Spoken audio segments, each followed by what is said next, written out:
વડોદરા જિલ્લાના સાવલી તાલુકાના હાલોલ રોડ પર આવેલા રાણીપુરા ગામમાં મનરેગા નરેગા સહિતની વિવિધ સરકારી યોજનાઓ હેઠળ થયેલા વિકાસ કાર્યો અને ખર્ચને લઈને કરોડો રૂપિયાના કથિત ભ્રષ્ટાચારના ગંભીર આક્ષેપો સામે આવ્યા છે.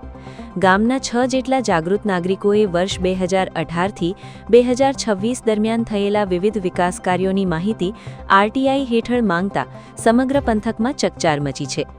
મનરેગા જેવી યોજનાઓનો મુખ્ય હેતુ ગ્રામ્ય પરિવારોને ગામમાં જ રોજગારી ઉપલબ્ધ કરાવી મજૂરીના માધ્યમથી આવકનો આધાર પૂરો પાડવાનો છે.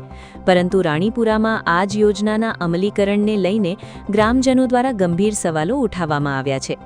અરજદારોના જણાવ્યા મુજબ ગામમાં રોડ રસ્તાના માટી મેટલના કામ, તળાવ ખોદકામ સહિત વિવિધ વિકાસ કાર્યો માટે શ્રમિકો મારફતે કામગીરી દર્શાવવામાં આવી હતી. આ કામગીરીના બદલામાં સરકાર દ્વારા શ્રમિકોના જોબ કાર્ડ અને બેંક ખાતામાં મજૂરીની રકમ જમા કરવામાં આવતી હોવાનું જણાવાયું છે.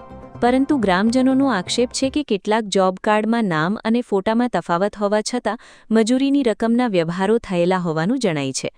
ગામમાં આશરે 300 જેટલા જોબ કાર્ડ અંગે સવાલો ઊભા થયા છે, જેમાં 50થી વધુ જોબ કાર્ડમાં નામ અને ફોટામાં તફાવત હોવાનો અરજદારોનો દાવો છે. ગામના શ્રમિક કિરણસિંહ પ્રભાતસિંહ ગોહિલના જણાવ્યા મુજબ તેમની કોઈ જાણકારી ન હોવા છતાં વર્ષ 2018થી 2026 દરમિયાન અલગ અલગ સમયે ચાંપાનેર સ્ટેશન ખાતે આવેલી બેંક ઓફ બરોડાની શાખામાં તેમના ખાતામાં રકમ જમા થઈ હોવાનું અને ત્યારબાદ ઉપાડ પણ થયો હોવાનું જાણવા મળ્યું હતું. આ વ્યવહારો અંગે પોતે અજાણ હોવાનો તેમણે દાવો કર્યો છે. તાલુકા સાવલીનો ગામ રાણીપુરાના ગામનો વતની છું અને મારે પેલું જોબ કાર્ડ બનાવ્યું છે ખોટું એમાં બોગસ મારો કોઈનો બીજાનો ફોટો મેળ દીધો છે અને એમાં બધું બોગસ પૈસા ઉપાડ્યા છે બેંક 2019થી 2026 સુધી. કેટલા રૂપિયા ઉપાડ્યા? એ લગભગ 51,000 રૂપિયા જેવું ઉપાડી લીધું. તમને કેટલા મળ્યા? મને રૂપિયો નહીં, હું તો જોવાય નહીં છું બેંક ખબર મને નહીં પડી, મને ખબર નહીં પડી. તમને કિસ્સો પ્રકાશમાં ક્યારે આવ્યો? આ તો આ પેલા બીજા જોવા બધા 4-5 જોવાની આવું કંઈક બતાવ્યું તો મને મારું હોય બેંકમાં કહ્યું હું તો પૈસા લેવા ગયો નહીં, હું કોમ કરવા ગયો નહીં, કશું મને ખબર પડી નહીં. આ તો જોવાનું કરી આ લોકો એટલે મને મારું તો ખાતું જ કેવું પડે ને યાર. હા એમ એટલા માટે આ બધું વાત કરું છું એમ. અન્ય એક ગ્રામ્ય મજૂર પ્રવીણસિંહ ગોહિલે પણ આક્ષેપ કર્યો કે તેમના ખાતામાં જમા થયેલી રકમનો ઉપાડ કરાવી તેમને માત્ર થોડા જ પૈસા આપવામાં આવતા હતા.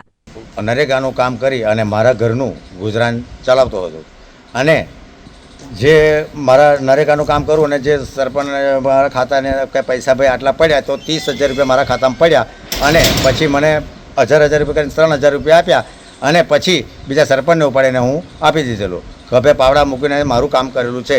આ તમામ આક્ષેપોને લઈને 6 જેટલા જાગૃત ગ્રામજનોએ સામૂહિક રીતે આરટીઆઈ હેઠળ વર્ષ 2018થી 2026 સુધીમાં ગ્રામ પંચાયત દ્વારા મનરેગા નરેગા સહિતની વિવિધ યોજનાઓ હેઠળ કરવામાં આવેલા કામો, મંજૂર રકમ, ખર્ચ, જોબ કાર્ડ, મજૂરી ચૂકવણી અને અન્ય વિગતોની માહિતી માંગી છે.